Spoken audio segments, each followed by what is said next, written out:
Alors justement, la liberté financière, c'est le rêve de tout le monde. Oui. Mais quelles sont les qualités et les compétences qu'il faut avoir pour atteindre cet objectif? Ok, les qualités, les compétences qu'on peut avoir pour atteindre la liberté financière.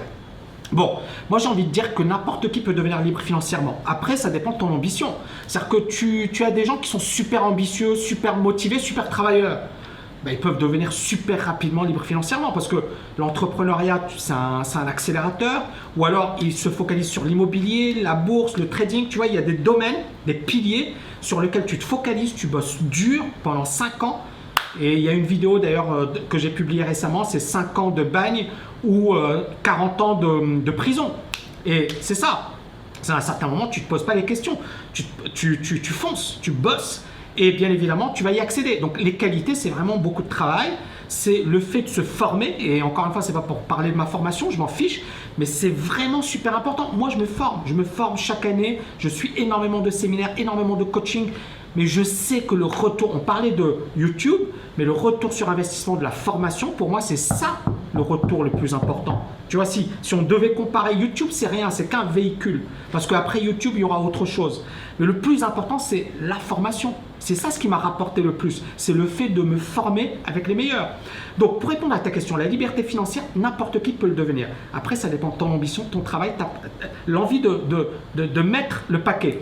Après, également le temps. Est-ce que tu veux devenir libre financièrement rapidement? Auquel cas, business, immobilier, bourse, tu prends des risques. Je sais pas. Ou alors, si tu veux pas prendre de risques, bah, il faut te former et tu peux investir en bourse tranquillement et tu peux développer un super portefeuille en 10 ans, 15 ans, 20 ans. Et encore une fois, pour certaines personnes, c'est ça ce qu'ils vont rechercher. Pour d'autres personnes, ça va être la rapidité. Mais juste pour en revenir à la liberté financière, pourquoi aujourd'hui il faut être libre financièrement? C'est très simple. Il y aura des gros soucis, des gros problèmes de retraite. Les retraites, il ne faut même pas y compter aujourd'hui. Et puis, les personnes qui vous disent « oui, mais je viens placer ton argent », les banques qui vous incitent à placer leur argent, les conseillers financiers, les courtiers, en fait, vous vendent du rêve, mais surtout, effectivement, vous devez de maîtriser votre avenir financier. C'est-à-dire que les gens passent beaucoup plus de temps à rechercher, je ne sais pas moi, une caméra ou un fer à repasser qu'à s'intéresser à leur avenir financier. C'est la vérité, hein.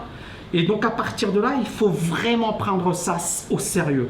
Et prendre ça au sérieux parce qu'on va avoir beaucoup de phénomènes qui vont changer la donne. On a parlé de YouTube, mais tu vas avoir les robots, l'émergence des robots dans les prochaines années. Tu vas également avoir donc l'automatisation. Tu vas également avoir un vieillissement accéléré de la population. C'est-à-dire que dans 20 ans, tu auras plus de personnes âgées de plus de 65 ans en France que de personnes âgées de moins de 15 ans. Donc les retraites, encore une fois, il ne faut même pas compter sur ça. Il faut compter sur le fait de se bouger les fesses, désolé, excuse-moi l'expression, et d'assurer sa liberté financière. Et bien évidemment, alors, je ne sais pas si j'ai répondu à ta question parce que j'ai tellement de choses à dire, mais est-ce que j'ai répondu à ta question? Et sinon, qu'est-ce que tu voudrais ou sur quoi tu voudrais que je revienne? Moi, j'ai envie de savoir, par exemple, pour une personne qui a envie d'être libre financièrement, qu'est-ce qu'elle va développer exactement comme compétence? Parce que le fait de dire oui, j'ai envie d'être libre, mais ne pas savoir quoi faire, quoi développer comme compétence, ok. Chercher un marché, etc. Ok, super. Alors, la question, c'est, parce qu'il y a des personnes qui nous suivent sur Instagram, la question c'est de Safa, c'est les personnes qui doivent devenir libres financièrement, quelles sont les compétences qu'elles doivent développer? Alors moi, je peux parler de mon programme si ça ne te dérange pas, mais vraiment, le programme, il parle de ça. C'est-à-dire que j'ai mis en place un programme qui s'appelle Agir, A-G-I-R. Et ce programme, c'est d'abord apprendre et désapprendre. C'est-à-dire que on a tous des croyances limitantes. On a tous des croyances par rapport à l'argent. Pourquoi? Parce qu'on a évolué dans un milieu familial dans lequel on nous disait qu'il faut privilégier la sécurité au risque. Il faut privilégier un emploi salarié à un métier dans l'entrepreneuriat. Je pense que tes parents t'ont dit, quand tu leur as parlé de créer une entreprise, « Ah, mais tu sais, c'est risqué. » Et c'est risqué. Je ne dis pas que c'est génial. Non, c'est risqué. Tu bosses beaucoup plus qu'une personne qui est salariée. Tu ne sais pas quels seront tes revenus, mais en même temps, c'est hyper gratifiant. C'est-à-dire que quand tu te dis, voilà, j'ai fait mon truc, etc., c'est énorme. Donc, on a été conditionné à ne pas gagner de l'argent, à être esclave du système. On nous a conditionnés psychologiquement à être salarié toute notre vie. Et donc le premier point le plus important, c'est d'éliminer finalement ces croyances limitantes. Ça passe par véritablement comprendre l'argent, comprendre comment gagner de l'argent, comprendre la puissance des revenus passifs, c'est-à-dire des revenus pour lesquels tu n'as pas besoin de travailler, l'immobilier, la bourse, investir dans des business, etc. Et puis ensuite, donc ça c'est le premier pilier pour moi. Et à partir de là, tu dois choisir ton pilier de prédilection. Est-ce que c'est l'immobilier? Est-ce que c'est la bourse? Est-ce que c'est le business? Tu peux les faire les trois en même temps, mais tu vas bâcler tout ça. C'est-à-dire que tu peux commencer par un pilier sur lequel tu vas te concentrer. Et encore une fois, c'est là où il faut que tu apprennes à te connaître. C'est quoi tes préférences, ton temps, tes capitaux, tes centres d'intérêt? Et à partir de là, te dire, ok, je préfère faire de l'immobilier, je préfère faire de la bourse, je préfère faire du business, d'accord? Et tu te focalises sur ce pilier. Une fois que tu t'es focalisé sur ce pilier, c'est bon, les choses elles vont se faire automatiquement. Et là, tu pourras te concentrer sur les autres piliers. Donc si par exemple, tu as un emploi du temps qui est hyper chargé, tu n'as pas de temps pour rechercher des biens immobiliers, tu n'as pas de temps pour faire les petites annonces, tu n'as pas de temps pour, accueillir les locataires, faire de la location saisonnière, faire de la location courte durée, parce que tout ça, ça demande du temps. Tu peux bien évidemment déléguer, mais ça demande du temps. Qu'est-ce que tu vas faire? Tu dois te focaliser sur le fait de gagner de l'argent. Donc, on est toujours on gagne de l'argent et puis cet argent, tu le places en bourse. Alors, encore une fois, il y a beaucoup de personnes qui ne connaissent pas la bourse, qui disent c'est risqué. Oui, c'est risqué si tu ne sais pas comment faire.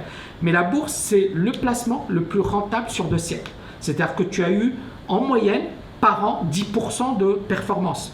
Et donc, à partir de là, il y a différents ce que l'on appelle des allocations d'actifs. Tu peux mettre que sur des actions, tu peux avoir des actions, des obligations, des matières premières, etc. Et il y a plusieurs portefeuilles qui te permettent de limiter le risque, mais surtout d'augmenter ton patrimoine. Et il y a plusieurs simulations, j'en parle, je ne vais pas tout te donner, je ne vais pas tout, dirais-je, te décrire, mais l'idée c'est qu'il suffit d'avoir un portefeuille simple pour lequel tu consacres 5 minutes par an, 1 heure par an, et basta. Et au bout de 15 ans, tu as un super capital, et ce capital qui te permettra d'être libre financièrement. Et beaucoup de personnes se compliquent la vie, se disent ouais non mais c'est super compliqué, c'est un truc qui est réservé à une élite, c'est un truc, non, c'est un truc qui est réservé à ceux qui agissent, à ceux qui à un certain moment se disent voilà, moi j'en ai marre de ma situation, je recherche des solutions, il y en a plusieurs, quelle est la meilleure solution? Et tu dois avoir une stratégie, d'accord? Et donc à partir de là, vraiment par rapport à la liberté financière, c'est du cas par cas, d'accord? Si tu es super motivé, ambitieuse, et tu te dis voilà, moi je veux créer mon empire, ah oui, le business, il n'y a pas photo, d'accord? Et à partir de là, quand tu as un business, ton argent, il va falloir l'investir. Moi je connais plein de gens qui ont gagné plein d'argent et qui après n'ont pas su l'investir, ils ont tout perdu. Ou alors, ils ont stressé parce qu'ils ont dit je suis obligé de gagner de l'argent.